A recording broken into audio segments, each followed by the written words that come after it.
Todd Helton is Cooperstown bound. It's about time, right? The VFL gets the call. What's this mean for the program, and how cool of an accomplishment is this? That and more here on this bonus edition of Locked On Vols. You are Locked On Vols, your daily podcast on the Tennessee Volunteers. Part of the Locked On Podcast Network, your team every day.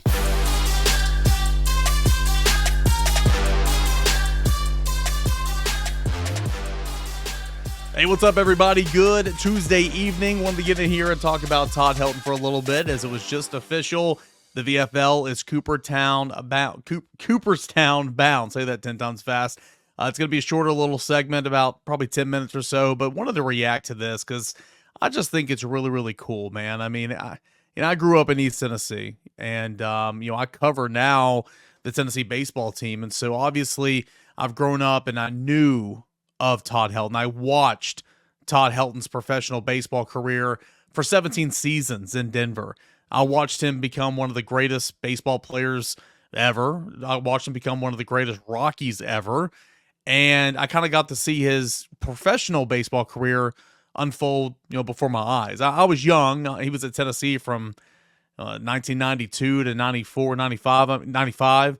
I was young. I don't remember him at Tennessee. Okay. I was born in 93, but I certainly know who Todd Helton is. But, I cover Tennessee football and I cover, all things Tennessee, but I'm the beat reporter for VolQuest.com for the Tennessee baseball team. And, being around the program the last couple of years and obviously learning, and I knew a lot of it going in because, again, I'm from East Tennessee, but learning more about the history of Tennessee baseball. And of course, Todd Helton is one of the first names that's always out of anybody's mouths. And over the course of the next couple of minutes, I want to talk about some of the stories from people I've been speaking to really this week, preparing for that Hall of Fame announcement that came in on Tuesday evening. And then, of course, we'll get into some of his accomplishments, both in the collegiate game and professionally, that got him to Cooperstown here on Locked On Vols. Appreciate you guys for being here, making Locked On Vols your first listen. I think the biggest thing that I've heard the last couple of days, and again, kind of preparing, having a story ahead of time, talking with some people and all that, is the competitiveness of Todd Helton really just kind of jumped off the charts. And, if you're a Hall of Fame, and I know people make the jokes now, like this really the Hall of Very Good for, baseball nowadays, and maybe some of that can be true. But if you're a Hall of Famer, you are the elite of the elitist. You're the less than 1%ers, right? Something's got to be different inside you. You got to tick just a little bit differently. And for a lot of those guys, it's the competitiveness, saying that, hey, I'm the alpha male. I'm the best there ever was. No one here comes close to me. You know what I'm saying? And speaking with people this week and throughout his Tennessee career in Knoxville, having grown up and played at Central High School, he was a Bobcat as well, two-sport athlete. You knew that Todd Helton played quarterback at Tennessee as well. Started some games and everything, and he was there when Peyton Manning was there and some others. But on the baseball field, he was an elite hitter at the collegiate game, but he was a great pitcher. And he couldn't always go the distance. He couldn't always, give you over 100 innings a season at the collegiate level. But he'd be sitting over there at first base, and he would just be biding his time, looking in the dugout, saying, all right, let me come in here and close this thing out. Let me come in here and let me take the ball and let's go win this thing.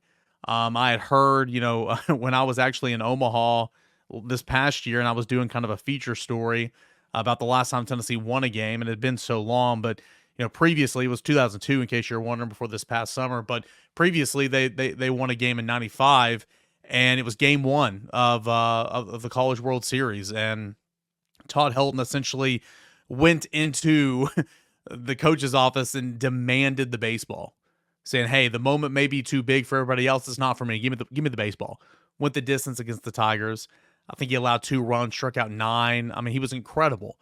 And of course, he was incredible at the bat. 1995, that was the 95 season in Omaha that I'm referencing. But in 95, he was the SEC and National Player of the Year. Was just really, really good. And of course, we always hear about how the bat just sounds different off the bat. The ball just sounds different off the bat of some of these guys. And having conversations this week with people who were around here and watched Todd Helton when he was at Tennessee and covered Todd Helton when he was at Tennessee and all that, they just said it was always unmistakable that it was Todd Helton when he was in the cages or he was out on the field taking BP or whatever the case may be. So I thought that was really, really cool. Again, it's an East Tennessee guy, went to Central High School, played at the University of Tennessee, was drafted by the Colorado Rockies, played all 17 seasons in Colorado, and on his 6th year on the ballot, gets over the 75% plateau, and he is Cooperstown bound. That is Todd Helton. And I just think that's really, really, really cool. What were some of those accomplishments that led him to get the call to the Hall of Fame? I'll tell you here in just a moment. All that and more is coming up as we continue to celebrate Todd Helton's Hall of Fame bid right here on Locked On Vols. I want to take a quick second to tell you about our friends over at FanDuel Sportsbook. It is America's #1 sportsbook. Right now, you got you got NFL Championship weekend. That's coming up this weekend. NFC Championship, AFC Championship.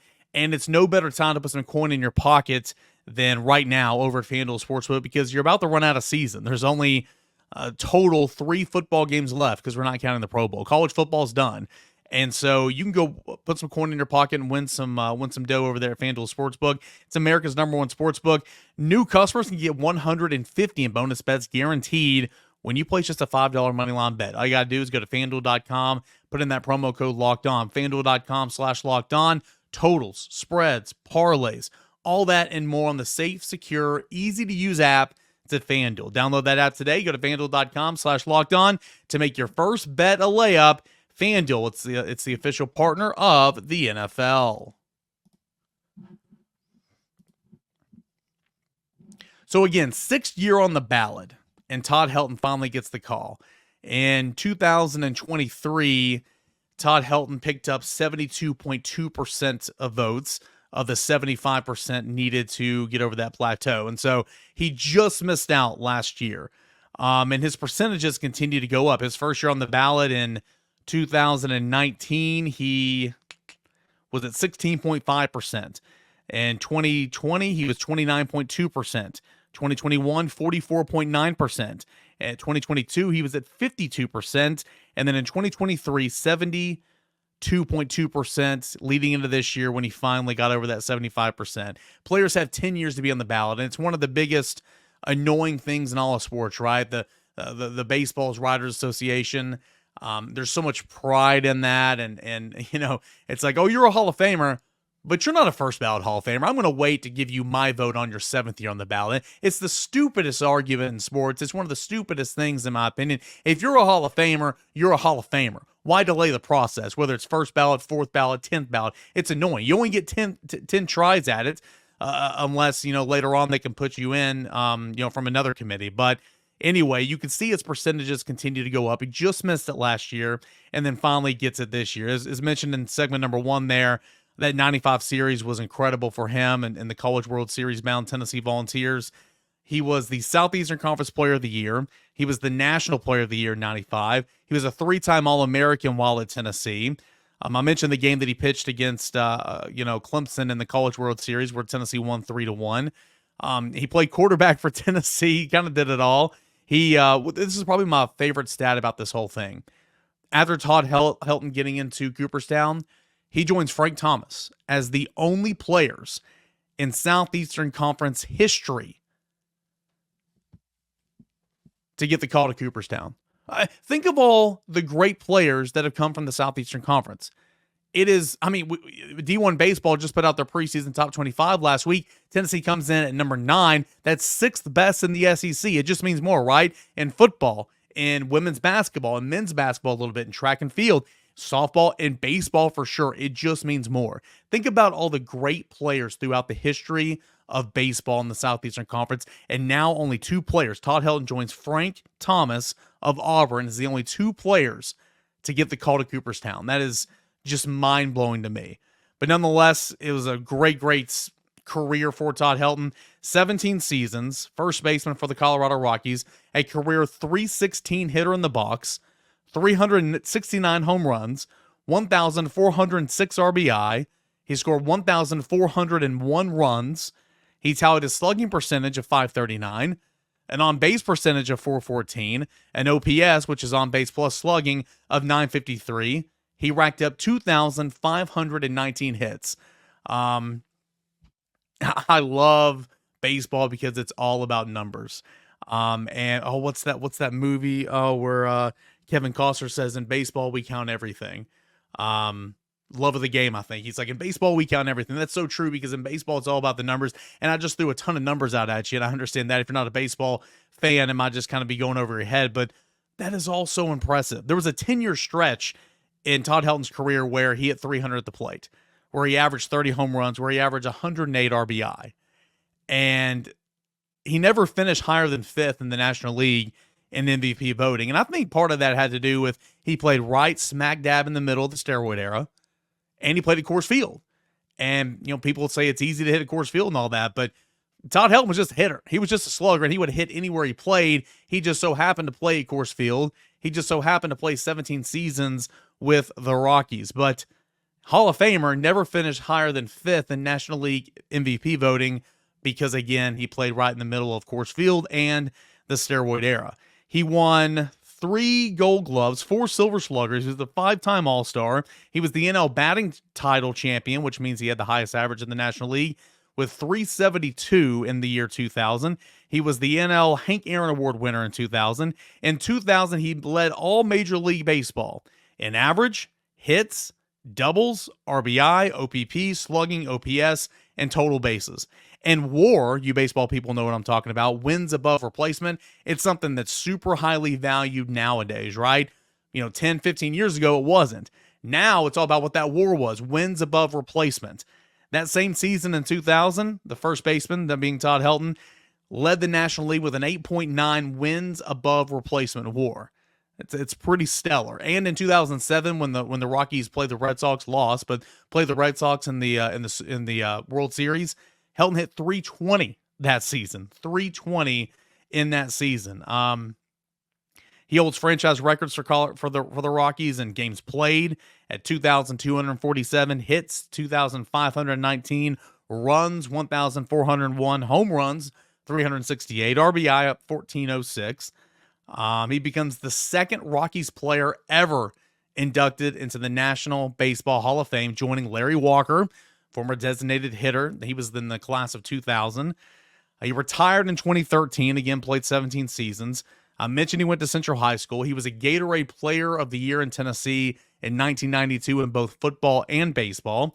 God just did it all. Certainly very, very deserving. His jersey number was retired. The number 3 jersey number was retired at Tennessee back in 2018.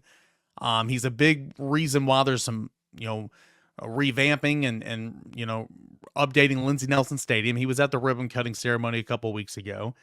This is really, really cool. I know we don't talk much baseball. I cover baseball. I love baseball. I'm a baseball nut. But this is really, really cool. That's why I wanted to do kind of a separate video. Todd Helton elected to the National Baseball Hall of Fame, becoming only the second player from the Southeastern Conference ever to accomplish that feat. Ever. Just incredible. And what makes it super, super cool, he's a local kid from Central High School. Congratulations, Todd Helton. Job well done. Your competitiveness was inspiring to watch at the professional level. It's inspiring to hear about when you were here at Tennessee. And now you're one of the greatest ever, right? You've reached the pinnacle of any baseball player's career and going to Cooperstown. So I wanted to share my thoughts. I thought it was really, really cool. Tennessee baseball coming up here in just a few weeks. And we'll talk a little bit of baseball here on the podcast, but I had to get this out here for Todd Helton. All right, coming up tomorrow on the show, we're going to do a stock report on every single position group for Tennessee football and compare it to that of the 2023 season, plus Word Wednesday. That's coming up tomorrow morning here on Locked On Vols. Until then, guys, enjoy the rest of your Tuesday night. This is Locked On Vols.